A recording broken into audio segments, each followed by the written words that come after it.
All right, Dank, you're back in action, man. We missed you last week. Did you did you come out of hibernation? Did you get enough sleep? Is all the laundry done? I'm not even gonna let you answer, man. We're gonna roll right now. You can't even. We're just gonna do it.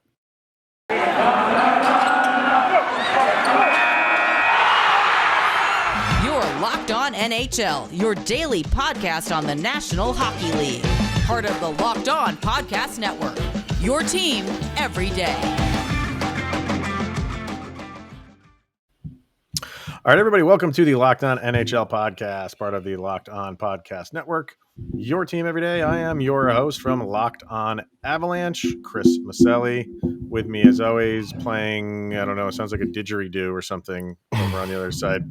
Moving the microphone around. Just moving it around. Yeah. Had all the time in the world to move it, but I just waited. You did. I mean, you literally had pretty much all day, and then you decide, as I'm doing the intro, to get things in order. So thank you for that, Mr. Mixtape. Adam Danker from Locked On Lightning. What's going on, my man? I had a week to I have a week That's to true. wake up to make up for to get this going. But yeah, glad to be back. Was in the studio making mad beats.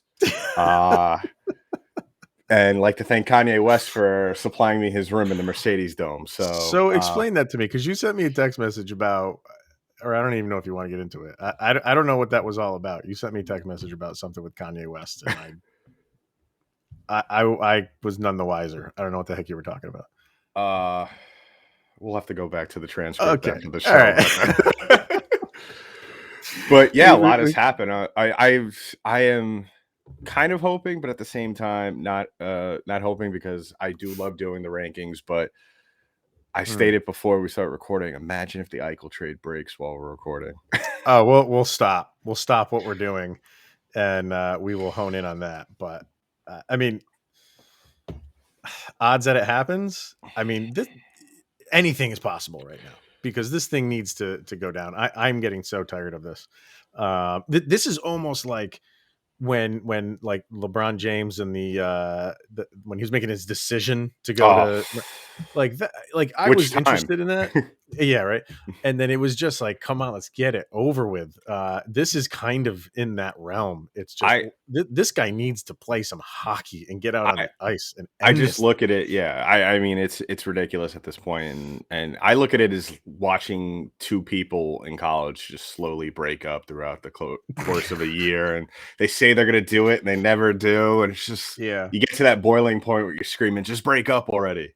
But but if it happens, we will obviously discuss it. Up until then, though, we are power ranking Thursday. So again, like, we are still, I think, in the process of week to week, things are changing. And I think it's going to be another month or so before things start to like really even out. You don't see as much shifting in the rankings as you do right now.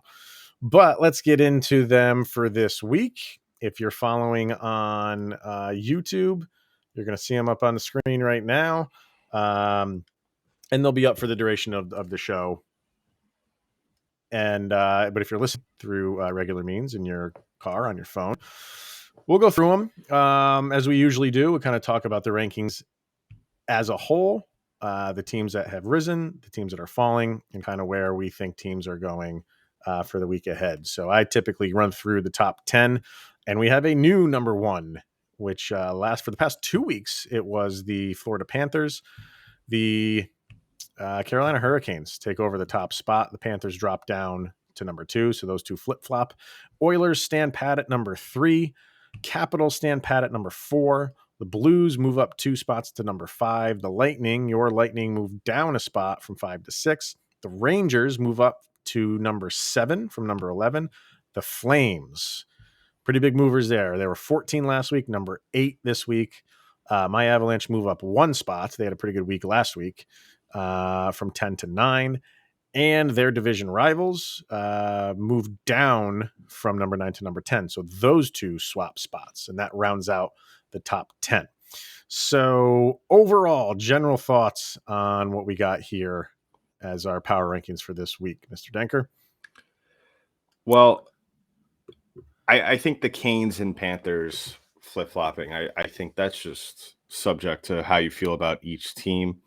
I think, I Well, mean, the they question they is, have identical numbers. Yeah. did the Panthers do enough to lose? And keep in mind, this is from last week.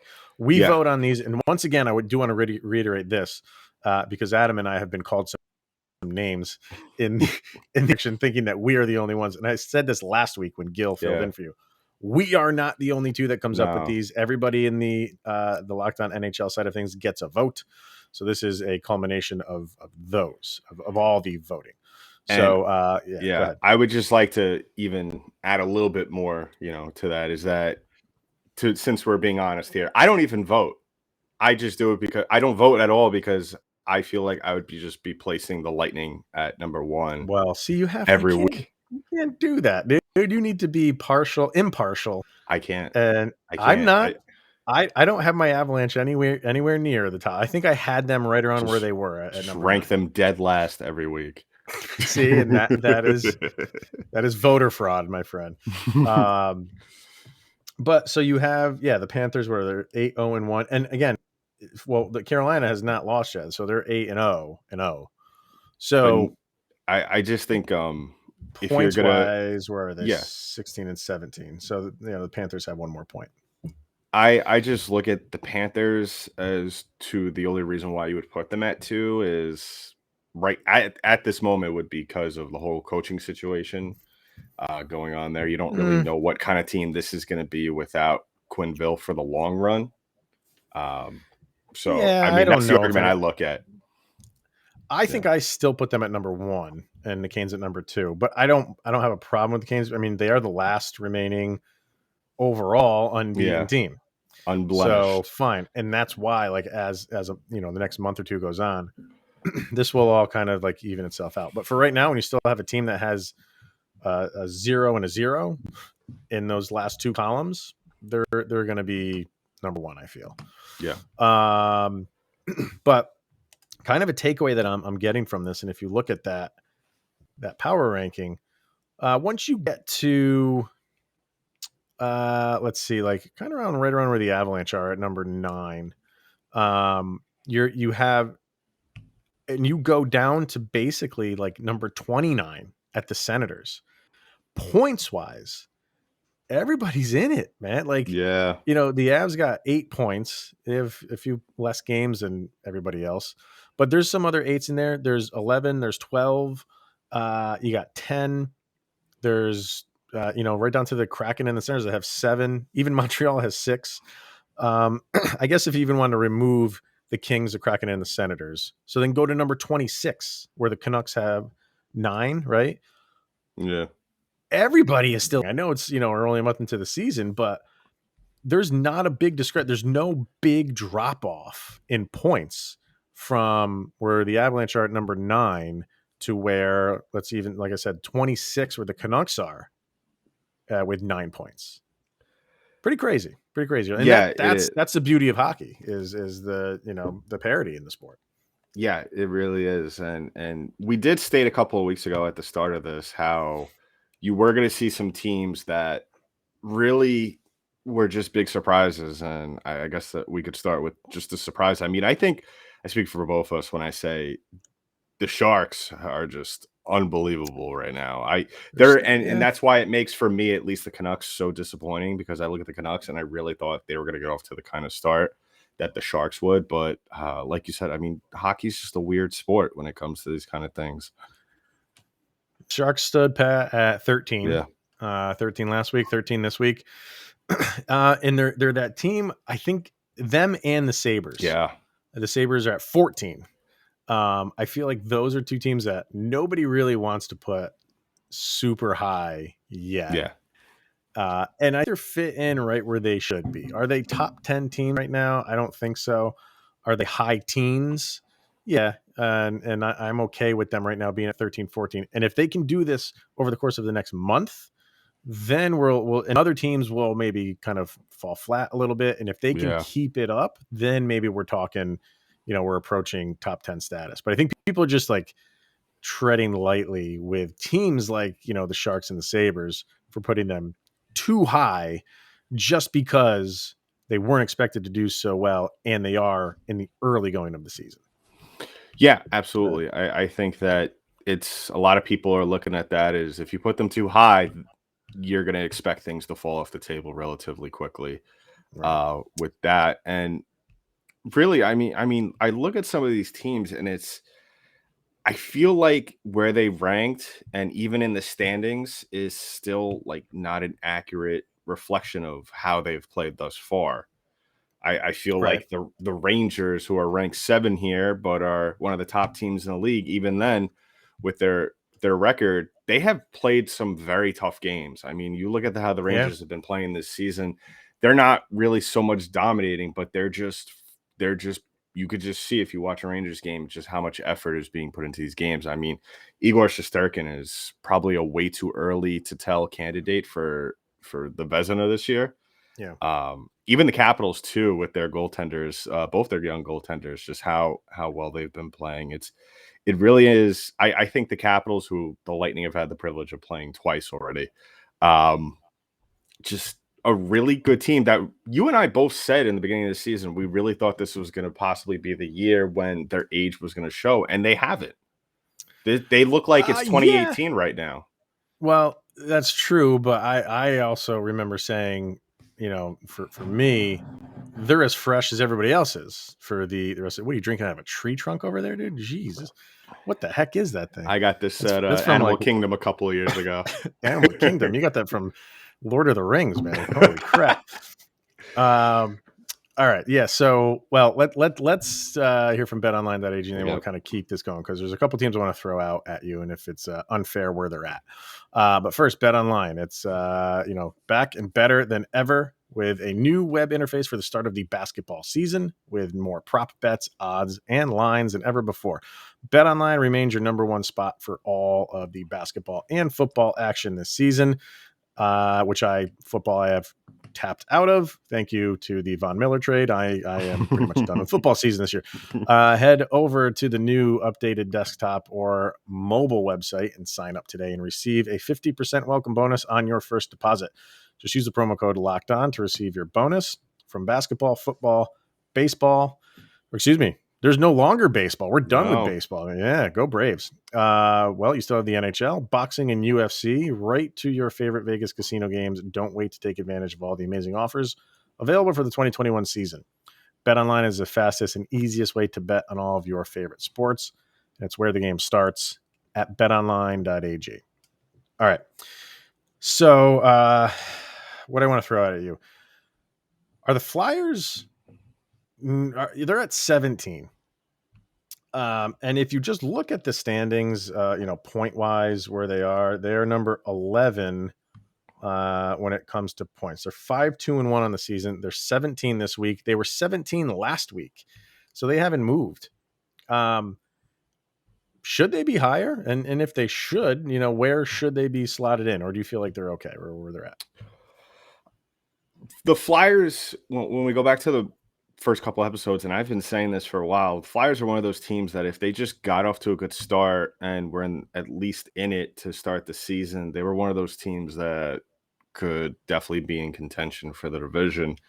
If you look at their schedule to start the regular season, they've had a couple of tough losses in close games. They've won where they needed to. They kept it close with Florida. They beat Boston. They absolutely annihilated Seattle. They played Edmonton very well and beat them as well.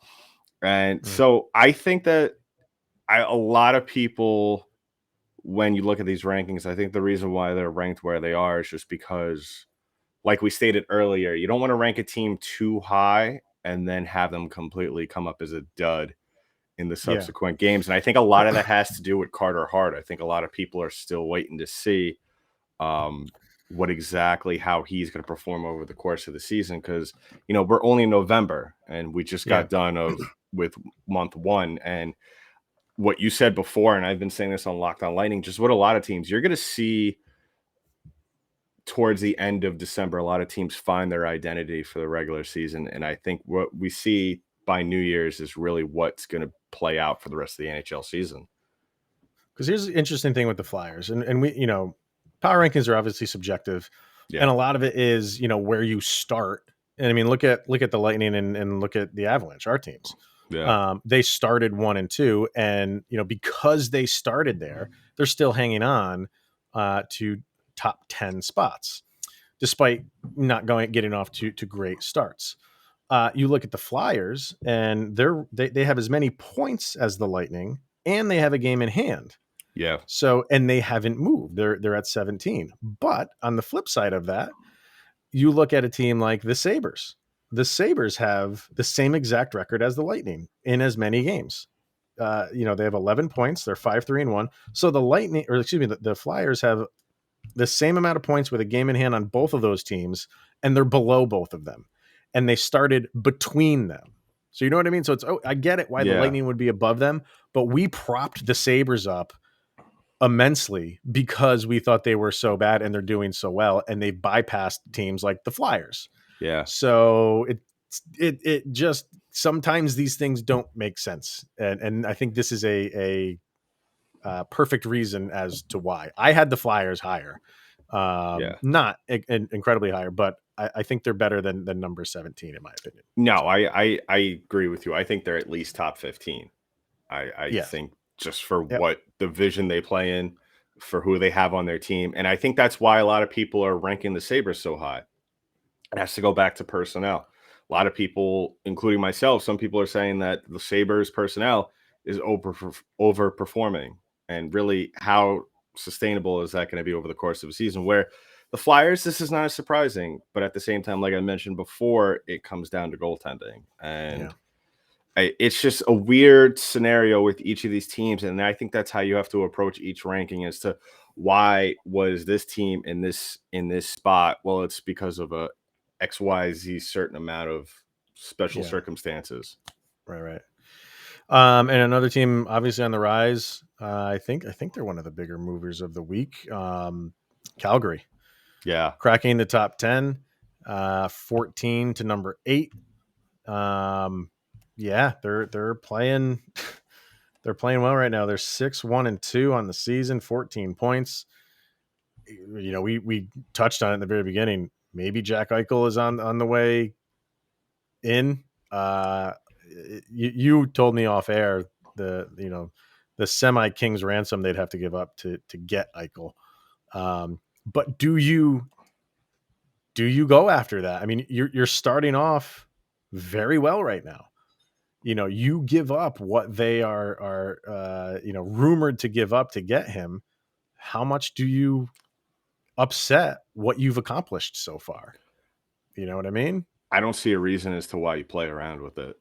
I don't see a reason as to why you make a move unless you have to. I mean, why give up the king's ransom for Eichel when, if you need to make a move to bring some people in to help you out if you're hitting a rut in the middle of a season, whether it's because of performance or because of injuries, wait.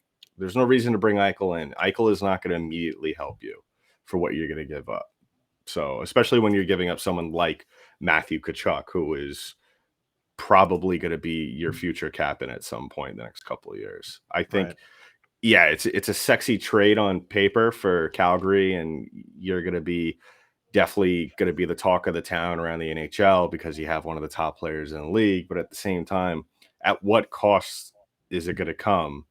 And why would you mess with the mojo when I think someone said the other day, I was listening to one of the podcasts saying it's one of the best starts that Calgary's had in their franchise history. So why mess with that?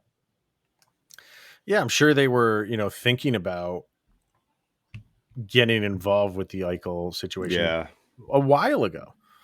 This is not like brand new to them. No. But I think they're getting off to a start that I don't think anybody expected the Flames to get off to a start like this. No. You know what I mean? So now it's a question of, do you think you can sustain this over the course of a season? Do you think you have the team to do it? So that's what they're playing with right now. And I don't know. I wouldn't want to be in the front office of that team, because if you do, and it goes south for a little while, you are going to have a annoyed fan base. Quickly. Yeah. You are going to have Vegas fans. It's going to be Vegas-like atmosphere in who they just hate everything. I love you, Vegas. No, I don't.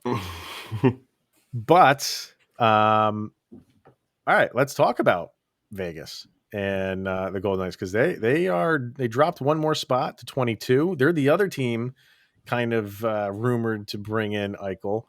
I don't know how the heck they do it. If they're just gonna they have to be cheating the system somehow if they bring in Eichel and don't give up half their roster.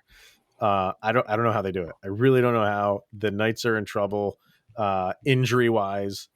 Lots of guys still to come back. You kind of think they sit here for a little while, or do you think they are more of a team that could land Eichel and just deal with being in a cap crunch for a while, which is that's not what you want, but Vegas doesn't seem to care. I mean, I guess the if this was any other NHL franchise, I think we would probably both agree and say, well, sit there, weather the storm. And I mean, you spent a boatload of money on the players that you have already. Let them earn that money, because Mm-hmm. especially in this economy right now, how you going to even move those guys? How are you going to even convince teams to take on that much money without having to retain a certain amount? Uh, Right. where then again, has proven that they're not afraid to move players in and out. I mean, they moved Marc-Andre Fleury out in the Yeah, offseason. it's true. They and that was a great situation having him and Robin Leonard. And now look what's happening now. It's not so much working out as well as you thought it would. Did it? So I don't know with Vegas. They're a wild card. I mean, I could see them trying to make a trade, but like you said, how is it going to financially work for this team I have no if you idea. bring in Jack Eichel, unless you somehow hold out hopes for the playoffs and just have him sit out till then?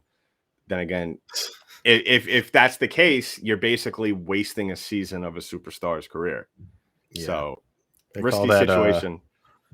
pulling a Tampa is what they say in Come the on. NHL circles. Come So on, yeah, come on, come on. That was one uh, cup ago. That was one cup ago. Come that is old. That's old cup news.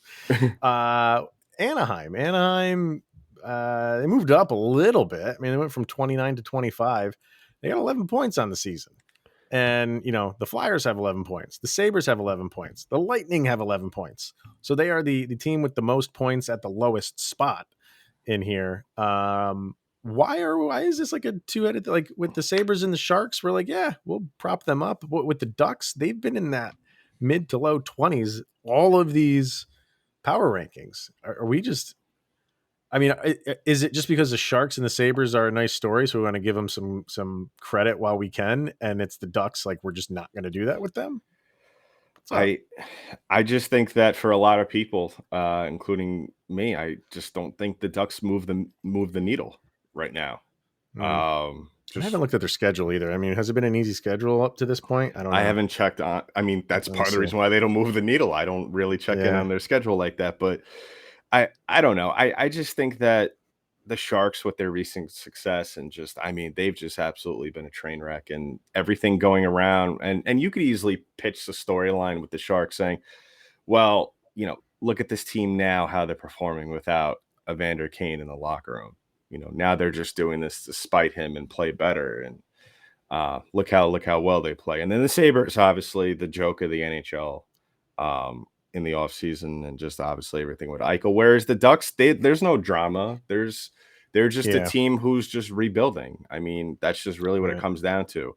And who have a young superstar in Travis Zegras. So that's not a storyline that's really going to prop them up yet. They're going to probably have to jump to the top of the division for them to get any more respect than what they already have. So here's who they've beaten. They opened up the season. They beat Winnipeg. Hmm. They beat Calgary in overtime, but then follow that up with 5-6. Wait a minute here. So yeah, so three losses, overtime loss, 4, 5 losses, and then another overtime loss. So 6 losses in a row, but 3 of them were overtime losses. So they still got points out of them. But yeah, that's a long. Maybe that's why, because we're just seeing those, if those were W's, yeah, Yeah. they'd be a lot higher. So and then they beat Montreal, big whoop, and New Jersey. Who hasn't? middle of the road. Yeah, I think you and I beat Montreal.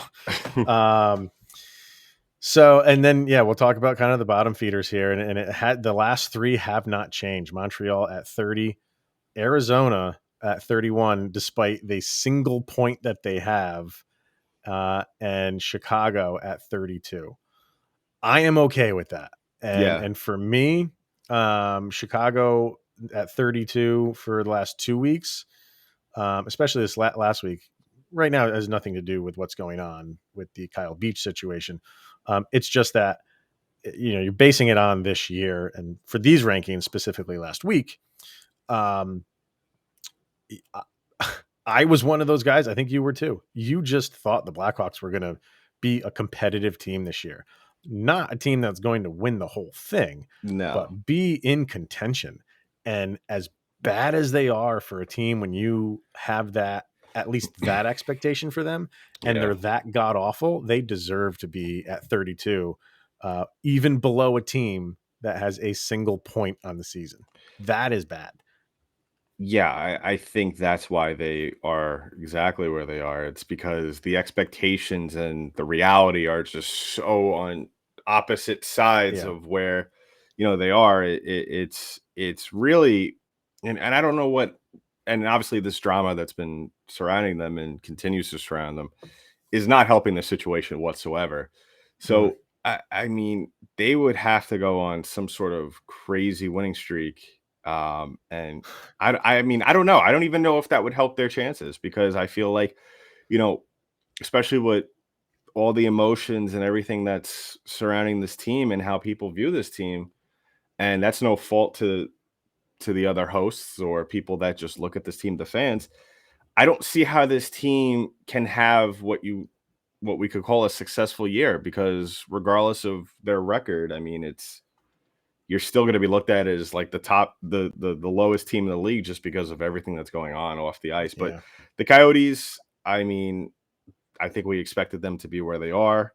Right. The Canadians, it's gotten so bad now. Cole Caulfield got sent down the I other day, know. Wow. so I I I mean, he never, he yeah, was the favorite going in to be the Calder, like by a wide margin, I know and that it's just proves. I mean, long term, Cole Caulfield is going to be a fantastic player for Montreal. It yeah, just goes to show you sometimes guys just catch lightning in a bottle. Nobody's prepared for them because they're so young. yeah, And this is what happens when you give professional teams an offseason to prepare for a young player.